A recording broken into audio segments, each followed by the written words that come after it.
Hello friends, this is Yusuf here. Today is going to be a interesting video because we're going to deal with Python in IBMI, especially on the database portion. Okay, so very recently, which means yesterday, okay, I came to know that our favorite PUB 400 is being installed with Python by the providers. Okay, so that is a great news because a few months before I was trying to make a video about Python, but I was not able to proceed because I don't have a system to demonstrate basically. But now we have PUB 400, which is also comes with Python. It's a great news. So let's see what we have. So I'm just going to take an anonymous profile for this video. Okay, okay, so I'm just choosing myself. Okay, so here we go, and then I'm going to say QSH, okay, and then Python, enter. So you can see that it's going inside, and then we have a Python 2.7. But this Python 2.7 is not the one which I have made video last time, right? So last time we have seen about iSeries Python, which is like a third-party software you can download as a save file and then extract it to get to use the Python. But now the Python comes as an open source in the IBM itself, so which means we can install using some PTF options. So I'm not sure about those stuffs. So which means we have Python 3 also in the picture. The iSeries Python, the old one, we do not have it for Python 3. So now if I come out of this and then type Python 3, so I'm seeing Python 3 is also available. So what is the difference between Python 2 and 3? You can search in the web. This video is not about that. So with this Python, let's see what we can do in IBMI. Okay, so today in this video we are just going to learn how can we create, insert or update or delete records from our PF. Okay, so for that what I'm going to demonstrate, I'm again going to QSH because I want to show something else. So in QSH we have a command called db2 in which you can execute all the SQL queries.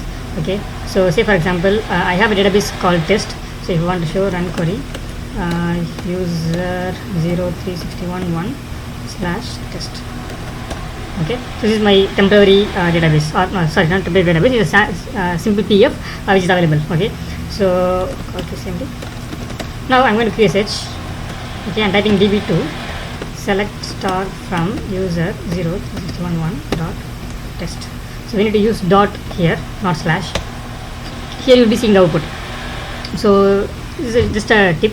So what I'm going to do, I'm going to create a new PF, but from QSH. So db2 create table user 03611 dot test1. So I'm going to create a new table called test1. Okay, so which is going to take something, right? So we'll create the same student base stud number, which is a numeric of 3. Say for example stud name varchar of 30. Okay, so then we will close this bracket. Okay, and then close the double quotes. So this will create the table. Now you can see the table is created, but it was not journaled. Okay, so this is important because if you want to update the database with Python, right, that needs to be journal. This is one mandatory thing. Okay, so I already have a journal called work_object_tstrjrn. Okay, so I'm just going to attach this journal with the thing. So strjrn pf start journal pf. So test1 is the table which is created. It is in user 03611. Okay, the journal is test.jrn. It is also available in 361.1. So we're going to capture both the images and we can omit the op and serial open close. So now it is journaled. So now we're going back to QSH. Okay, and we're going to type Python 3. So we are going to deal with databases. So for that we need to import, okay, IBM dbi. So normally IBM_DB is the driver or the module available in Python for dealing with DB2 related steps. But this DB_DBI is especially for our IBMI, which makes our job very easy. So what we are going to do, so since we have imported it, I'm going to give dir to check whether it is already there. So you can see it is available.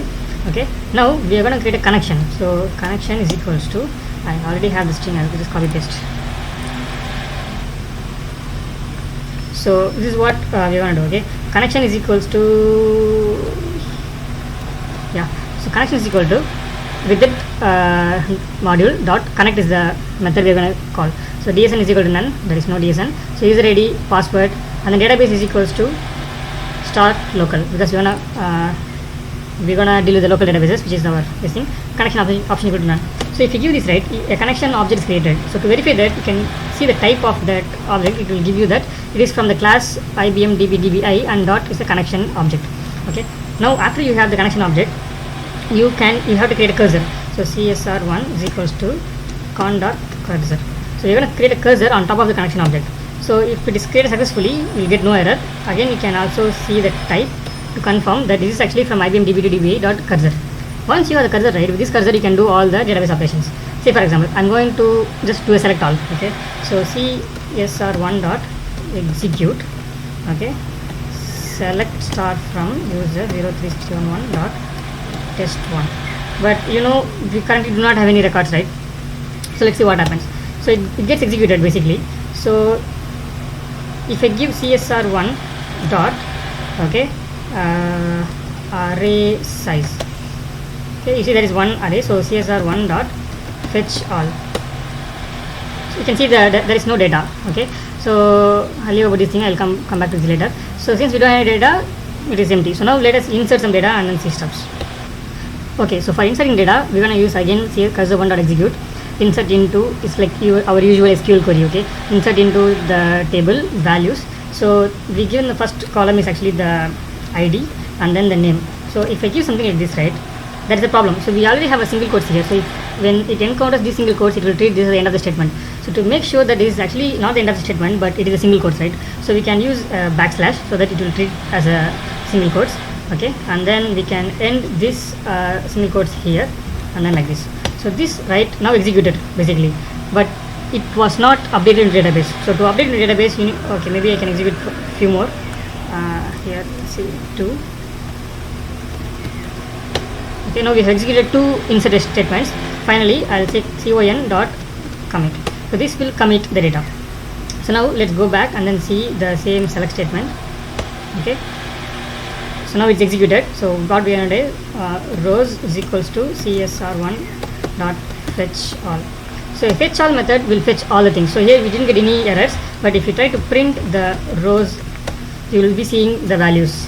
Okay, and if you want to see one by one, we can have a for loop for row in rows, which means this is actually one object, this is actually the second object. So when we put for row in rows, one by one the object will be placed into this particular row variable. Okay, enter. Then you have to use 4 spaces.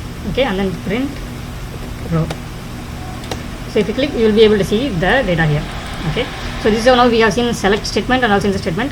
So similarly, you can do update and delete as well. So but now here is a question.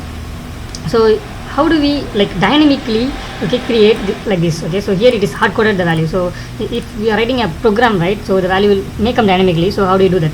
Okay, so for that what we can do, we have the easy way is we'll make this whole thing as a separate string. Okay, what I mean by separate string is something like that. So insert, okay, string is equals to, I'll copy this everything. Okay,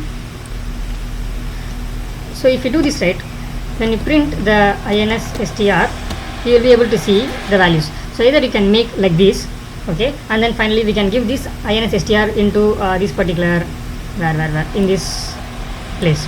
Okay, there is another way which is a fancy way of doing it. It's like INSSTR is equal to copy. I'll make a double quotes. Okay, I'll tell the reason why I'm making double quotes. Okay, and here, right, instead of this I'm gonna say 0 1.